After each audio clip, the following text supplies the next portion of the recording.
नमस्ते। आज चाहिँ म जापानको केही ठाउँमा म पुगेको ठाउँको बारेमा केही जानकारीहरू दिनेछु यहाँलाई मैले थाहा पाएसम्म।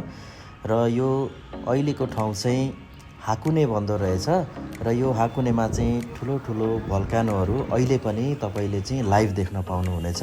त्यहाँबाट चाहिँ धुवाँहरू निस्किरहेको, ज्वारभाटाहरू फुटेर चाहिँ अहिले पनि त्यहाँ चाहिँ धुवाँहरू निस्किरहेको चाहिँ प्रत्यक्ष हामीले देख्ने रहेछौँ। अनि यो चाहिँ टोकियो सहरभन्दा लगभग 2-3 घन्टा कारमा चाहिँ ट्राभल गरेपछि पुगिँदो रहेछ।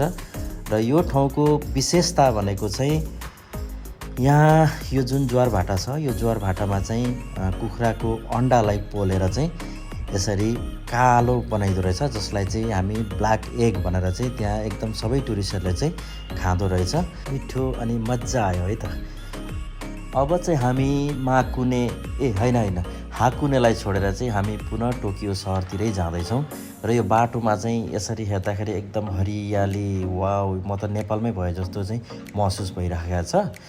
र यहाँ चाहिँ तपाईँको अन द वे यति ग्रिनरी मिलाएर हैन, वन जङ्गलहरूलाई पनि, सानो सानो ग्रासलाई पनि एकदम मिलाएर चाहिँ एकदम सौन्दर्यपूर्ण बनाइएको छ, जुन कुरा चाहिँ हामीले नेपालमा पनि सिक्न जरुरी छ है त। यो हेर्नुहोस् त, डाँडामा कति हरियाली मिलाएको छ। अब हामी टोकियो सहरमा आइसक्यौँ। म टोकियो सहरको चाहिँ केही तपाईँलाई चाहिँ दृश्यहरू चाहिँ देखाउँदैछु, तपाईँहरू हेर्नु होला है त। यस्ता यस्ता भवनहरू, यसरी सहर चाहिँ अन्य सहर जस्तै एकदम व्यस्त सहर नै छ, तर घरहरू चाहिँ एकदमै कम्प्याक्ट छन्। र यसरी बाटोमा हिँड्ने क्रममा चाहिँ हामीले बाटोमा चाहिँ स्ट्रिट डान्सहरू पनि गरिरहेको देख्छौँ। र यो उहाँहरूको चाहिँ डान्सको केही मजा लिए पछाडि अन्त्यमा चाहिँ हामीले केही पैसाहरू चाहिँ सहयोग स्वरूप चाहिँ त्यहाँ दिनुपर्छ। र एक तरिकाले हो भने यो चाहिँ जापानमा डान्सहरू देखाएर, गीतहरू गाएर चाहिँ बाटोमा चाहिँ पैसा माग्ने चलनै रहेछ। धेरै नै पाइन्छ यस्तो बाटोतिर चाहिँ। त्यही कारणले हामीले पनि एकछिन चाहिँ हेऱ्यौँ, रमाइलो पनि भयो, एकदम डान्स पनि समथिङ युनिक नै छ। एकछिन हेरेर अरू मान्छेले पनि मजा लिइरहेको थिए, हामीले पनि हेरेर चाहिँ मजा लियौँ।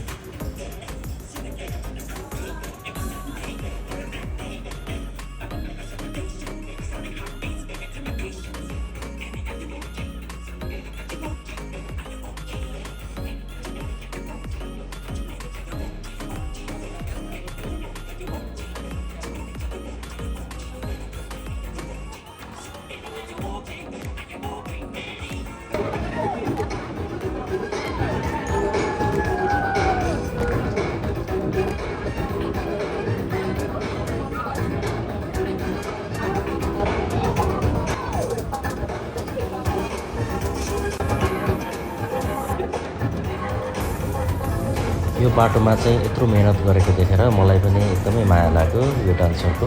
र मैले पनि केही पैसा चाहिँ उसलाई दिएँ र फाइनल्ली ऊ पनि ह्याप्पी भयो। र अब चाहिँ हामी यहाँको एकदमै फेमस एउटा टेम्पल मन्दिर रहेछ, त्यहाँ आइपुगेको छौँ। र यहाँ चाहिँ एकदमै यहाँ भिजिट गर्नेहरूको चाहिँ क्राउडहरू छ। सबैको चाहिँ एकदमै यहाँ आस्था रहेछ यो टेम्पलप्रति चाहिँ। र यहाँ चाहिँ एउटा चलन रहेछ, जुन चाहिँ स्ट्याचुको मुनि जुन पानीको धाराहरू आइरहेको छ, यो पानी चाहिँ यसरी थापेर आफ्नो हातलाई स्नान गरियो भने आफूले सोचेको चिताको कुराहरू पुग्छ भन्ने चाहिँ यहाँ चलन रहेछ। अर्को यहाँको एकदम राम्रो पक्ष चाहिँ यहाँ अब गर्मी भइसके पछाडि त्यहाँ शीतलको लागि चाहिँ जाँदाखेरि यसरी यो सेड बनाएर चाहिँ मोइस्चर गरिएको रहेछ। हल्का पानी आएर शीतल महसुस भएर चाहिँ यहाँ चाहिँ रेस्ट गर्ने ठाउँ पनि रहेछ है त। अब चाहिँ हामी जापानको टोकियोमा रहेको अर्को टुरिस्ट एट्र्याक्सनतिर जाँदैछौँ है त। एकैछिन पर्खनुहोस् ल।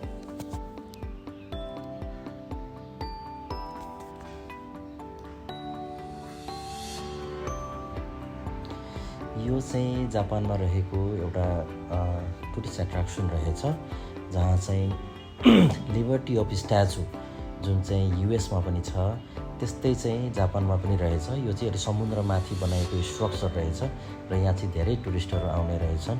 ल हेर्नुहोस् त, ल यो चाहिँ जापानको लिबर्टी अफ स्ट्याचु, जुन चाहिँ अमेरिकामा पनि यस्तै छ अरे। र यहाँनिर चाहिँ एकदम पर्यटकहरू छन् होइन, अन्य मान्छेहरू घुम्न आउँछन्। यहाँ फुल गर्यो, यो चाहिँ आरुको बोटहरू छ अरे, यहाँ चाहिँ एकदमै फल्छ अरे आरुहरू। र यहाँनिर चाहिँ हिल्टन होटल र ऊ माथि ग्रान्डीको भन्ने होटल छ। यहाँ चाहिँ हाम्रो प्रचण्ड पूर्व प्रधानमन्त्री प्रचण्डज्यू चाहिँ आएर बस्नु हुँदो रहेछ। यो चाहिँ त्यो पब्लिक ठाउँ हो। र यता चाहिँ यो घुम्ने ठाउँ, खाने ठाउँ टन्न, यो चाहिँ जापानको एउटा एट्र्याक्सन रहेछ घुम्ने ठाउँ। र यहाँ तल चाहिँ पानी नै पानी छ है, पानी छ। ऊ जहाजहरू कुदिरहेको छ, समुद्र पनि छ यहाँ, यता त्यो बिल्डिङ पनि छ, यो ट्रेन स्टेसन सबै। र जापानको मौसम चाहिँ वाउ मौसम छ अहिले। भर्खरै पानी परेको थियो र पानी परेर फेरि रोकिएको अवस्था छ, घाम पनि छैन र एकदम शीतल अवस्था छ।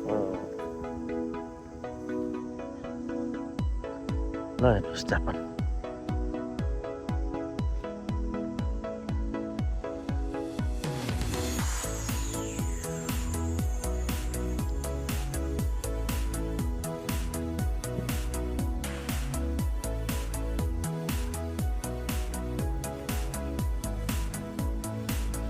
प्रचण्ड बस्ने होटल चाहिँ त्यही हो है, ग्रान्डीको भन्ने यो अगाडिको होटल चाहिँ हिल्टन होटल। अब चाहिँ हामी जापानको टोकियो सहरदेखि 8-9 घन्टा बसमा ट्राभल गर्दाखेरि पुगिने अर्को एकदमै ब्युटिफुल सहर ओसाकातिर जाँदैछौँ। र आज हामीले चाहिँ यहाँको पब्लिक ट्रान्सपोर्ट लिने निर्णय गरेको छौँ। र यसरी पब्लिक ट्रान्सपोर्टमा जाँदै गर्दा हामीले बाटोमा देख्यौँ सबै मान्छेहरू चाहिँ ड्युटी जानको लागि चाहिँ हतार हिँडिरहेका छन्, जुन चाहिँ हाम्रो नेपालमा यस्तो हुन्न है। सबैजना एकदम अत्तालिँदै हिँडिरहेका छन्, कुदिरहेका छन्, बाटो क्रस गरिरहेका छन् अफिस जानको लागि।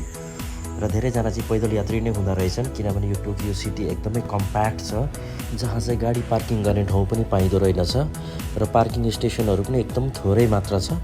त्यसैले यहाँ चाहिँ जापानमा धेरैले गाडी चाहिँ पर्सनल कारहरू चाहिँ प्रयोग गर्दो रहेनछन्।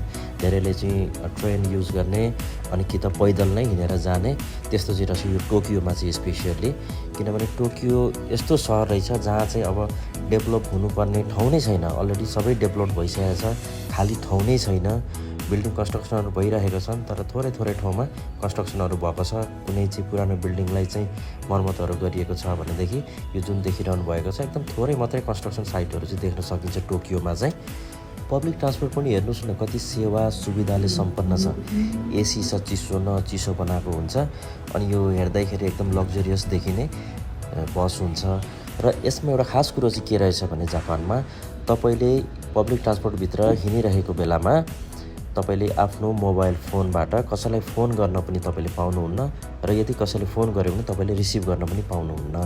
त्यो किन रहेछ भने त्यहाँ चाहिँ अन्य यात्रुहरू पनि हुन्छन् जसलाई चाहिँ यदि तपाईँले फोन प्रयोग गर्नुभयो भने अरूलाई डिस्टर्ब हुन्छ भनेर त्यहाँ चाहिँ नोटिस नै लेखिएको छ, not allowed to use phone भनेर है त।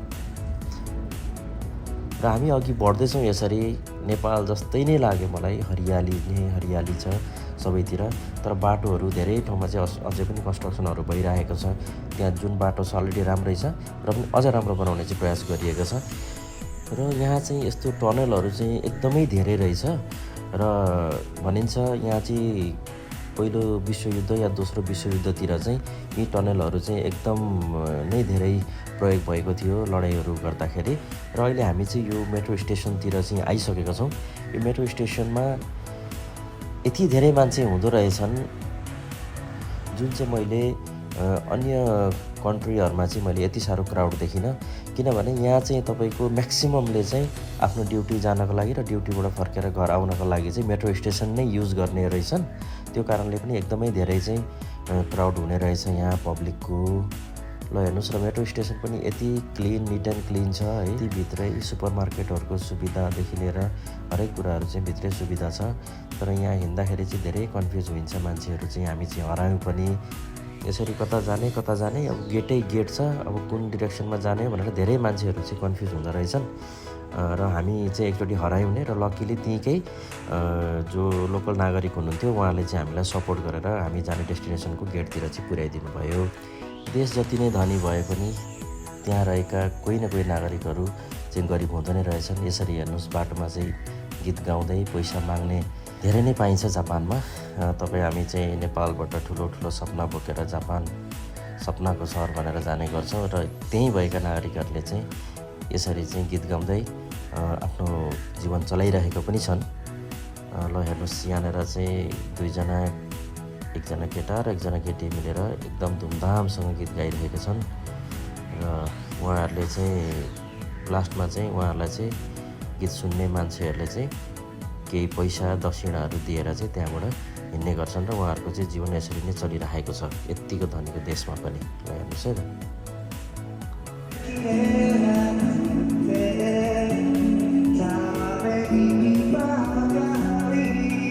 ल यो चाहिँ ओसाका भन्ने ठाउँ है, एकदम फेमस हो।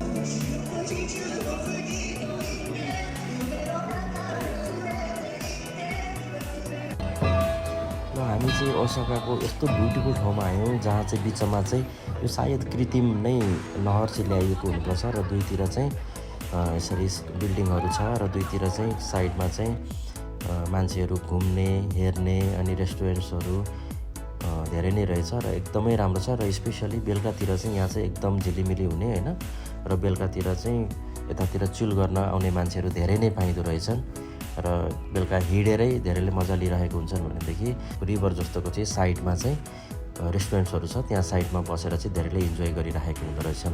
र आज हामी यो गएको दिन चाहिँ स्पेसली आज यहाँ एउटा फेस्टिभल पनि रहेछ, त्यसले गर्दा पनि एकदमै धेरै क्राउड देख्न पाइएको छ आज। ल हेर्नुहोस्, यति ब्युटिफुल्ली बिल्डिङहरू बनाइएको छ, सजाइएको छ होइन, हेर्दा हेरौँ लाग्ने।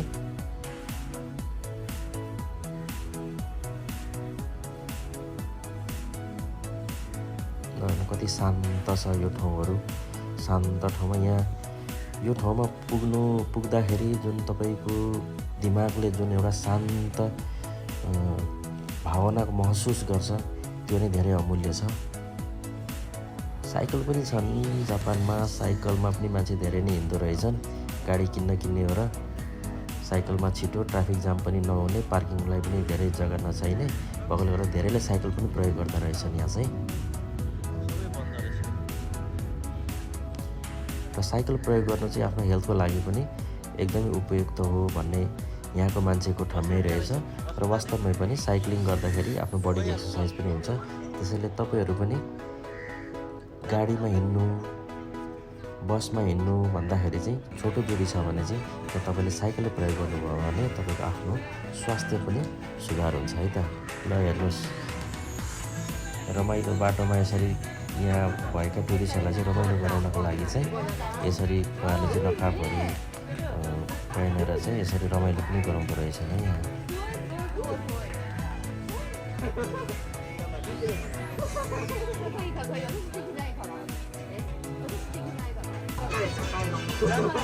Wait, what happened to your face? Your face, what happened?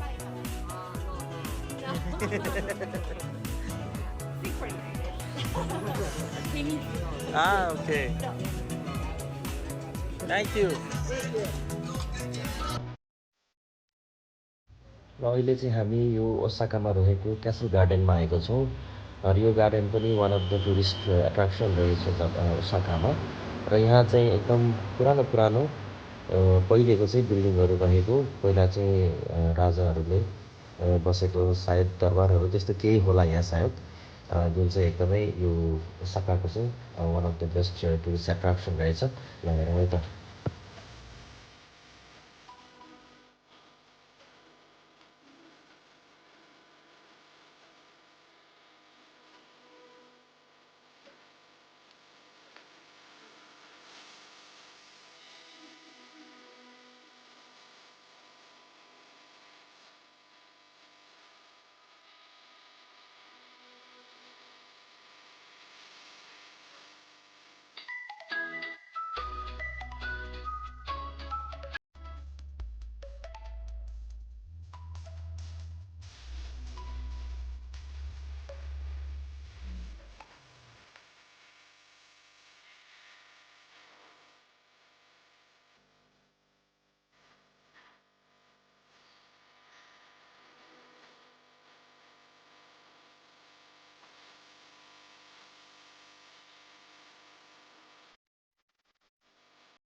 आज चाहिँ यहाँ एकदमै गर्मी छ, टुरिस्टहरू पनि बन्दै छन् र पनि हामीले चाहिँ घुम्न छोडेको छैनौँ। यहाँ पानी हेर्नुहोस्, यहाँ कति नेचुरल ब्युटी छ। एकदमै राम्रो राम्रो ठाउँ हो। अवश्य पनि तपाईँहरू पनि आउनु होला यो ठाउँमा। यो हामी चाहिँ यता यो दरबारको पर्खाल हो, एकदम सुरक्षाको लागि बनाएको पर्खाल रहेछ। र यो ठाउँ चाहिँ यहाँको एकदम हिस्टोरिकल प्लेस रहेछ। यो जुन बिल्डिङहरू देखिएको छ यहाँ चाहिँ पहिला पहिला राजाहरू बस्ने दरबार रहेछ, एकदम सुरक्षित तरिकाले राखिएको रहेछ अहिले चाहिँ। र यहाँ चाहिँ टुरिस्टहरू चाहिँ घुम्न जाने हेर्ने त्यस्तो हुँदो रहेछ है त। तपाईँहरू पनि यदि जापान जानुभयो भने यो ठाउँ अवश्य पनि जानु होला, एकदमै राम्रो छ नेचुरली ब्युटी।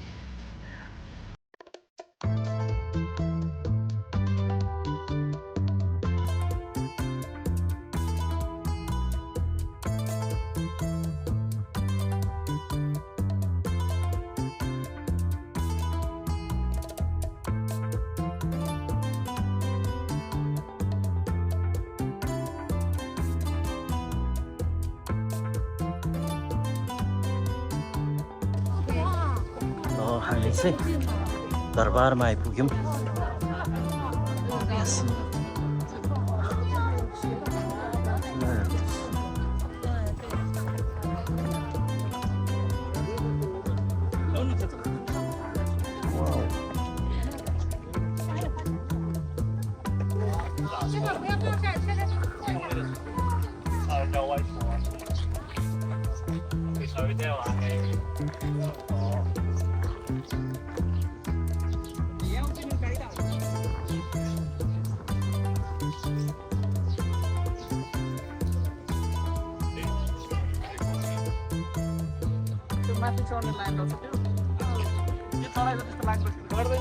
यो चढ्नलाई चाहिँ धेरै लाइन रहेछ, त्यही भएर नचढ्ने निर्णय गरियो। रिभर कस्तो समुद्रबाटै छुट्याएर पठाएको हो। यसको मुहानबाट चाहिँ हाम्रो जस्तो रहेछ कि यो समुद्रमा यसैको पानी चाहिँ ओसागाले खान्छ अरे।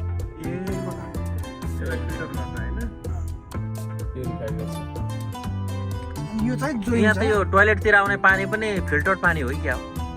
एकदम फिल्टर पानी हो। त्यही त खाँदै थियो क्या, खाना मिल्दो रहेछ त्यो पानी हो, एकदम मिल्छ। टोयलेटको पानी बोतलमा भएर खाँदै थियो। खान्छ, मिल्छ, एकदम मिल्छ। भनेपछि यहाँ कुनै पनि पानी चाहिँ नि यो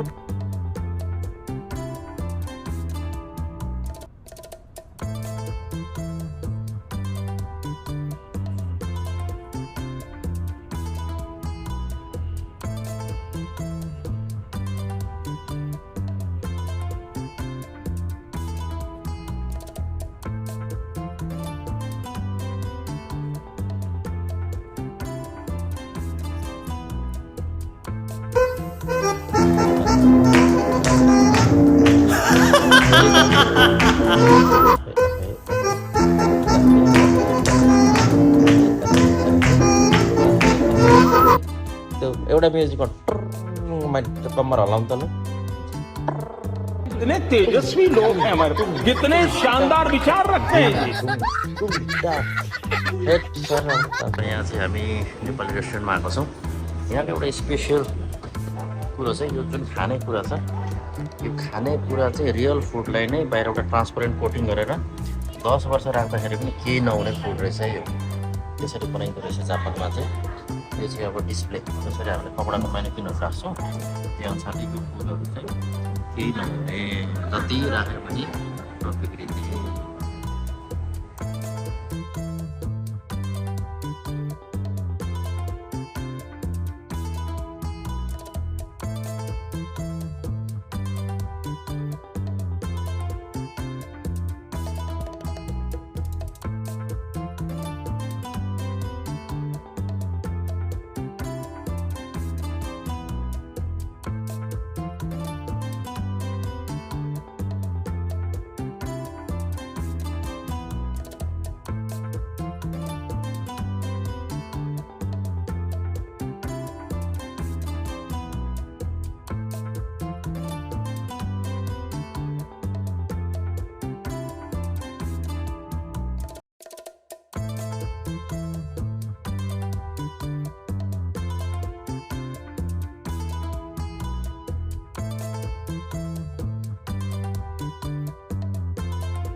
जापानको एकदमै फेमस फुड सुसी, जहाँ चाहिँ यो विभिन्न प्रकारका माछाहरूको चाहिँ काँचो मासु चाहिँ काटेर बनाएको हुन्छ। यसलाई चाहिँ खाने निर्णय गरेको छु, आँट गरेको छु। अब यो सबैले खाइरहेको छ, मैले पनि खानुपर्छ भनेर हिम्मत गरेको छु।